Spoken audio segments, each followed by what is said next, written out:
Now, let's look at this question. So, given the following two half reactions, what reaction will occur at the anode and what at the cathode? What is the E cell and the overall reaction? What is the cell notation? So, the first question here, if I call them A, B, C. For A, more negative E is anode. So more negative E naught is anode. So if you look at the two, if this is equation 1, this is equation 2, you see that equation 2 is anode.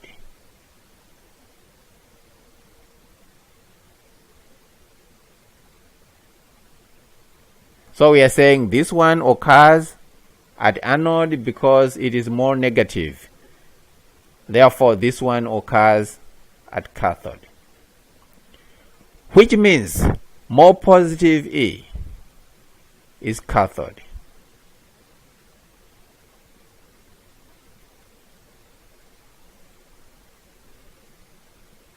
So to answer the question, what reaction will occur at the anode and what at the cathode?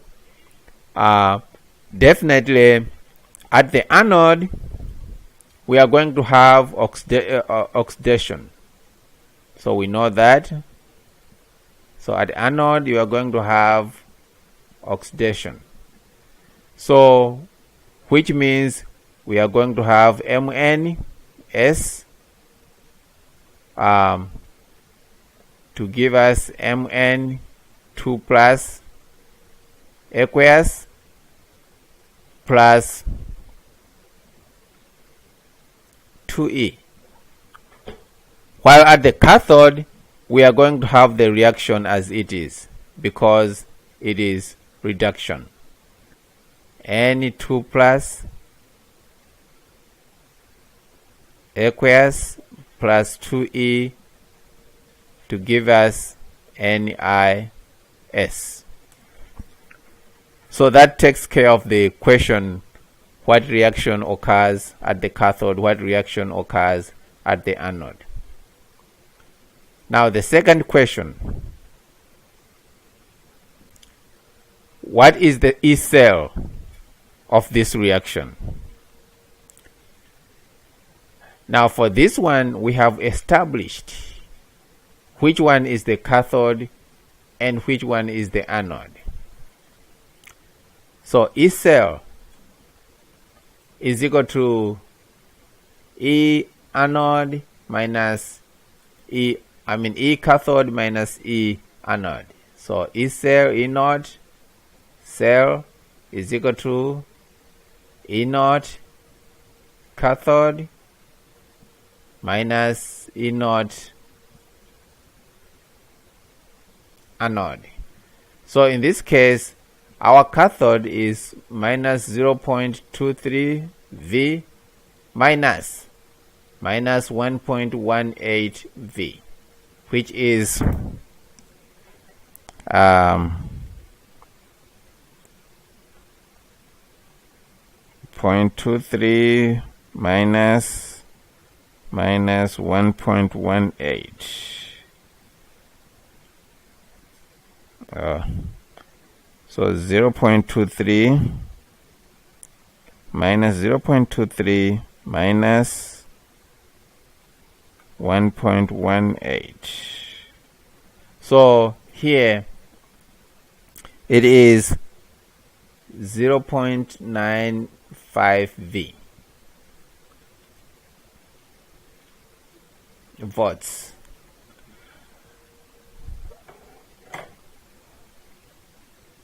So that is the overall cell reaction. The third question is, what is the cell notation?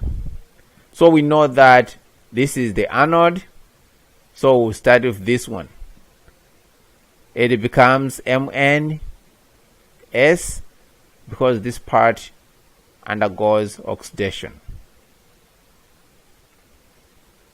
And then we have a barrier here, Mn2 plus aqueous.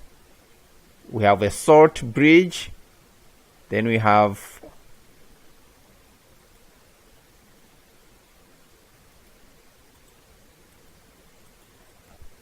so after the salt bridge we have N. Now we are starting with the reduction, N2 plus aqueous, and then the barrier here. Then you have Ni solid.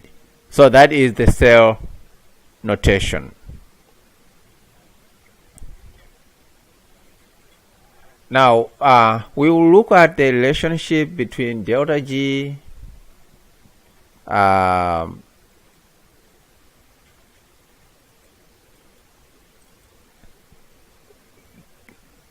then E cell and the equilibrium constant.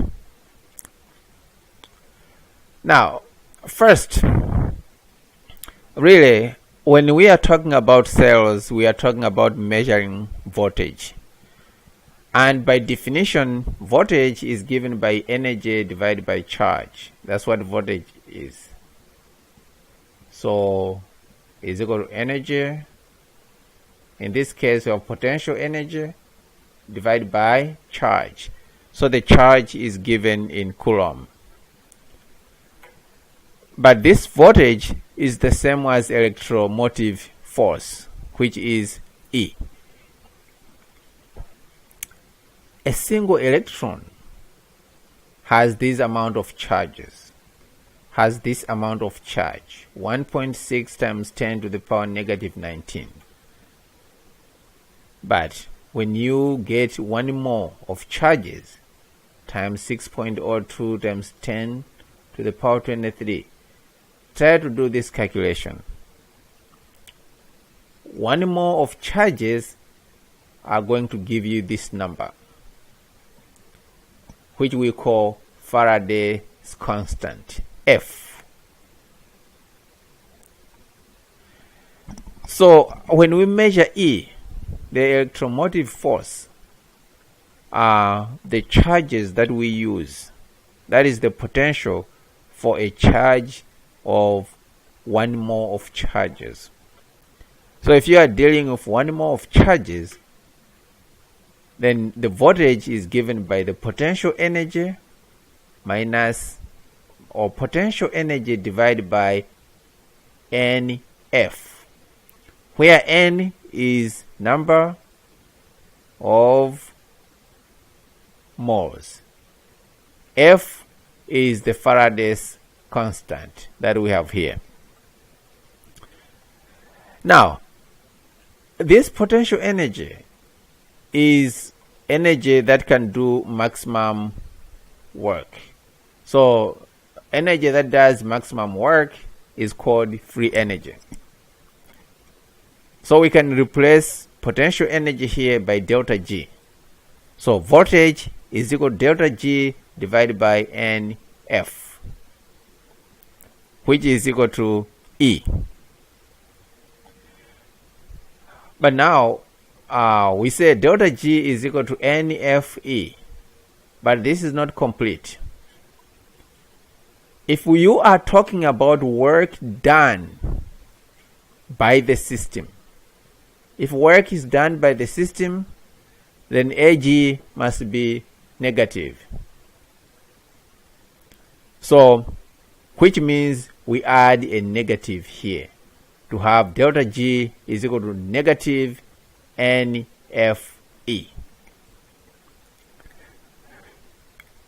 If you are doing this reaction under standard conditions, then delta G naught, which is the standard free energy, the delta G naught is equal to negative NFE.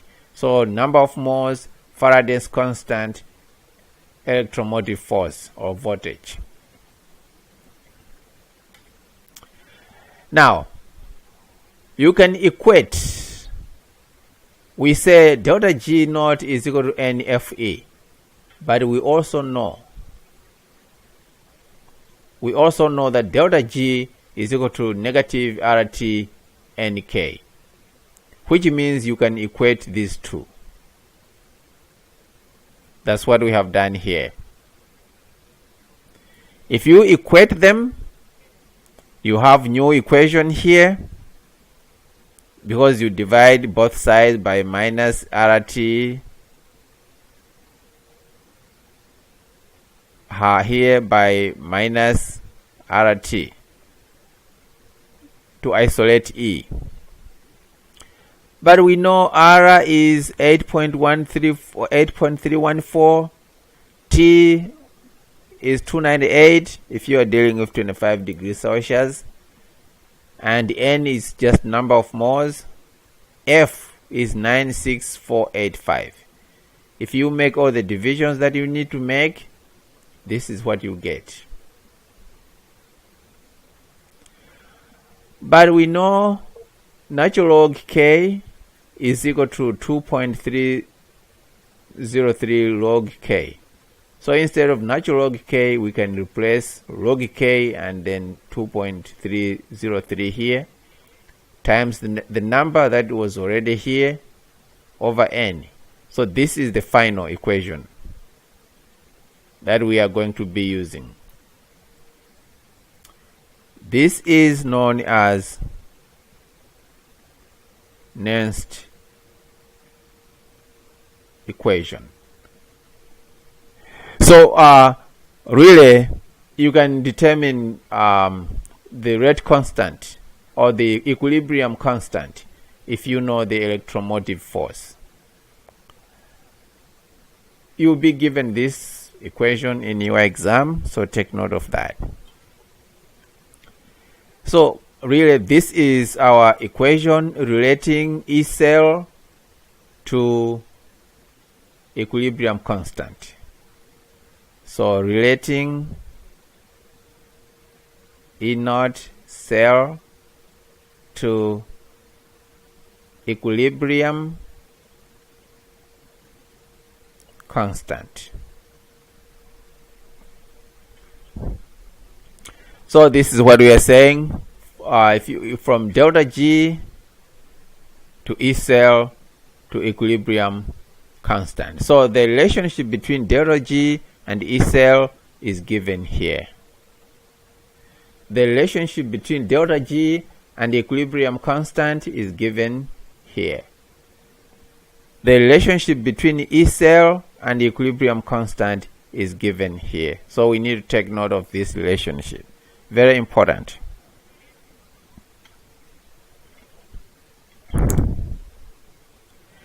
Now, when you are looking at a cell, remember our equation is E naught cell is equal to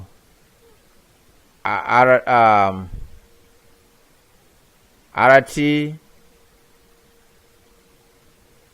or instead of using RT, let me just get rid of this RT.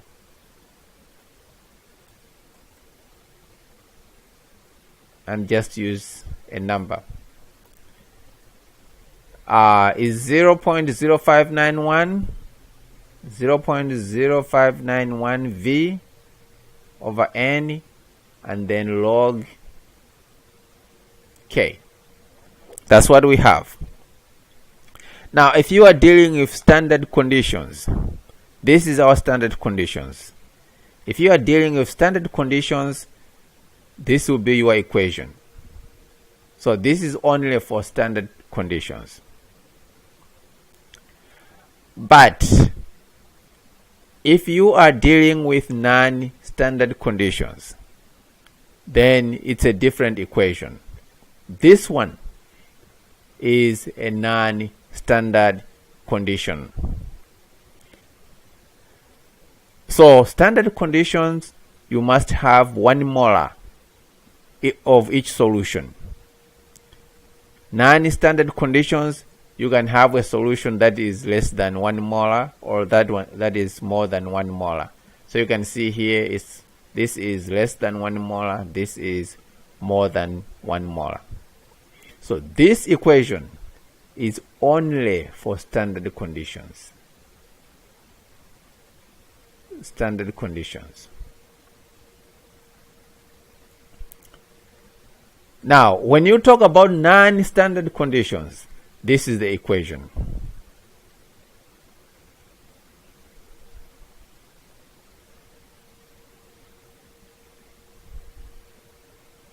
So if you go back here, this one, you say E cell without a naught here is equal to E naught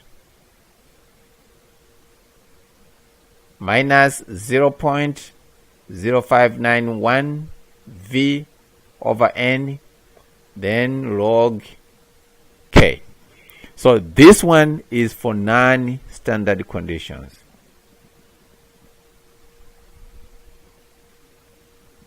So these two equations are important, definitely depending on what you are determining.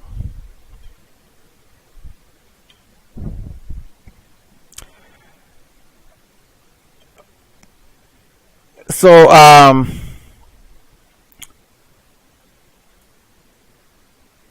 when you if you are dealing with non-standard conditions, I think I'm saying here I said log K, but it shouldn't be log K, it should be log Q, because when you reach equilibrium you are at standard conditions. So this is what we are saying. This is non-equilibrium situation.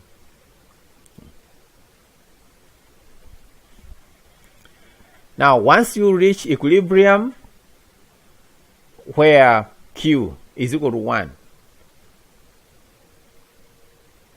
so when Q is equal to 1, you have reached equilibrium. So this one goes, your E cell will just become E naught cell. So it goes back to the usual standard. But we are not going to focus much on that one. So as usual, this is a standard condition. If you have copper on this side and copper on this side, you have a standard solution. Your E is just be equal to 0. But if you decide this side you want to put 2 molar copper, this side you want to put 0.01 molar, it will no longer be 0. You see here, everything is standard conditions. We have 1 molar copper, 1 molar copper. Here we have 0.01 molar copper. Here we have 2.0 molar copper. You just change the concentration and you see you can read voltage here. If the concentration is the same, everything the same, there's no voltage here. We use that. We use different concentrations to make what we call a concentration cell. But we are not focusing much on that one either. Now let's think about cell potentials, spontaneous reactions, free energy, and K. If you are talking about a redox reaction, a spontaneous reaction has positive E cell. It has negative delta G. The K for a spontaneous redox reaction, K is greater than 1. So there are 3 things that you need to know. If I ask you, is this reaction spontaneous? What I'll look at is K greater than 1? Is delta G less than 0? Is E cell greater than 1? And an spontaneous has negative E cell positive delta G, and a K that is less than 1. That's how you test spontaneity of electrochemical cell. Now we'll just talk about the normal portable radio batteries.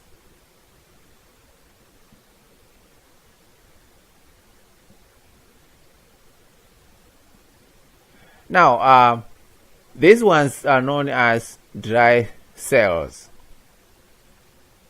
because they are dry.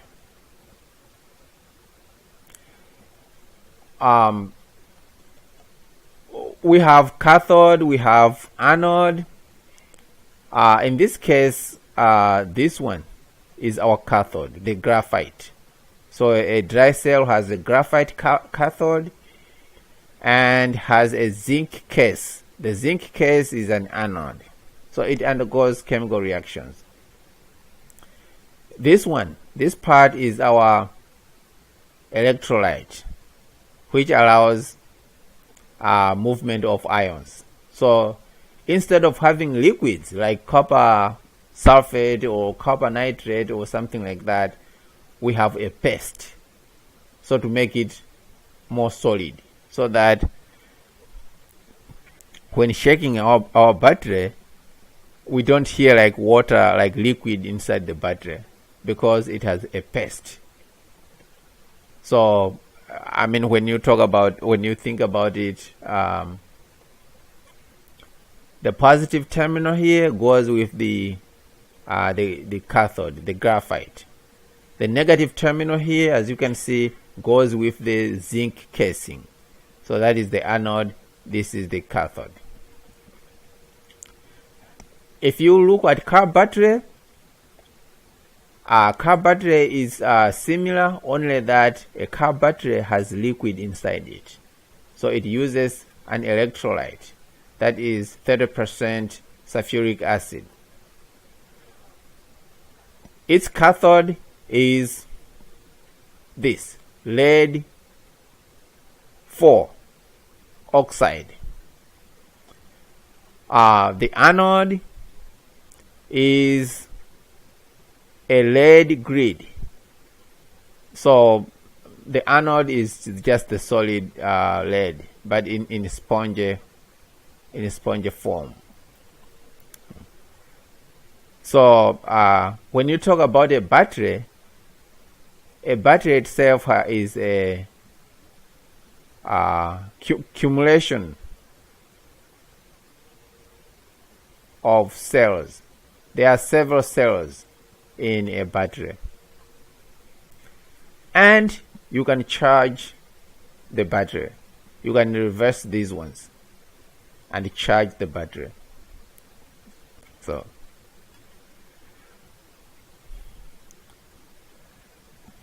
the last part that we are going to talk about is rusting.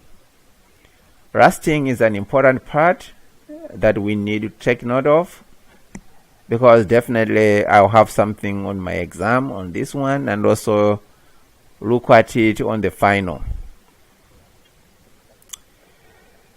So really, ion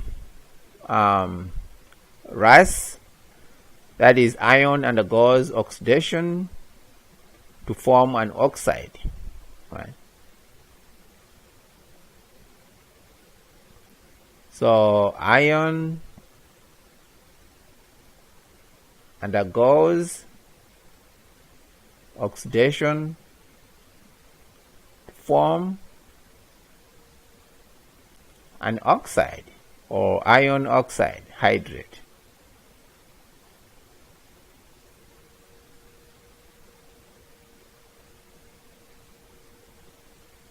So you see here, this is the hydrate we are forming. So the reaction that is happening here is an oxidation. You see, this is an oxidation reaction. Now, if you have iron and that iron is in contact with water, the ion will undergo oxidation. So ion in contact with water in the presence of air, specifically oxygen part of air.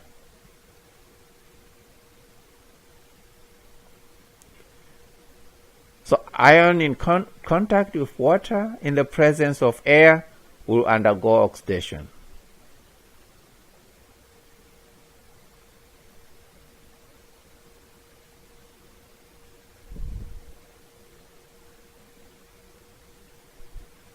So what's going to happen is that oxidation will form iron oxide.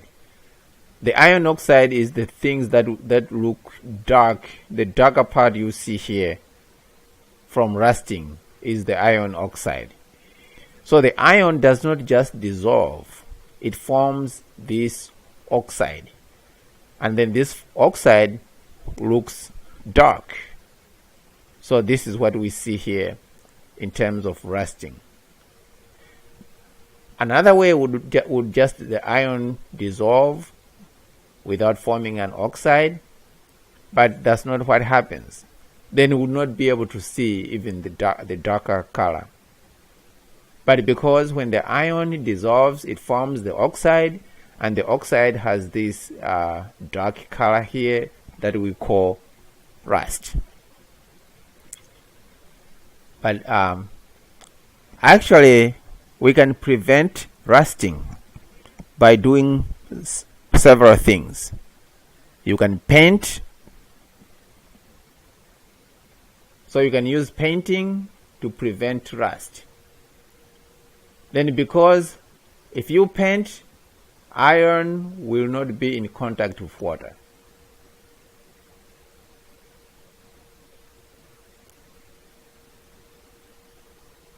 So if you paint, iron will not be in contact with water. But that is one way. Another way is we galvanize iron.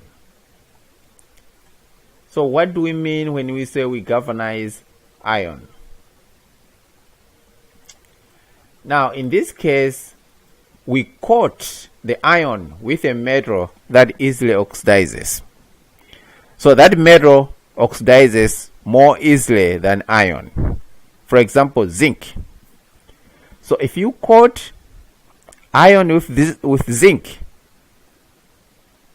when those two metals are in contact with nature, like with air and water, it will be the zinc that undergoes oxidation instead of iron.